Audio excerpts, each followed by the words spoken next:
Hozirgi kunda aholi va tashkilotlar tomonidan elektr energiyasi hamda tabiiy gazdan noqonuniy foydalanish holatlariga qarshi kurash ishlari kuchaytirilgan. Bosh prokuratura va o'z energiya inspeksiya xodimlari hamkorligida Samarqand viloyatining Ishtixon tumanida o'tkazilgan nazorat tadbiri davomida oilaviy korxonaga qarashli oshxonada tabiiy gazdan noqonuniy foydalanish holati aniqlandi. Dastlabki hisob-kitoblarga ko'ra mazkur qonunbuzarlik natijasida gaz ta'minoti korxonasiga 560 million so'm zarar yetkazilgan.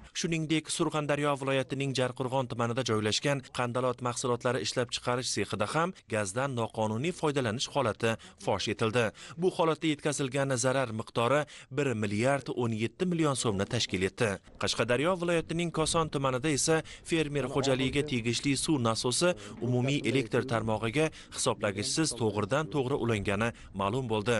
Natijada 522 million so'mlik zarar keltirilgan. Ayni paytda qayd etilgan barcha holatlar yuzasidan huquqni muhofaza qiluvchi organlar tomonidan tergov va surishtiruv ishlari olib borilmoqda.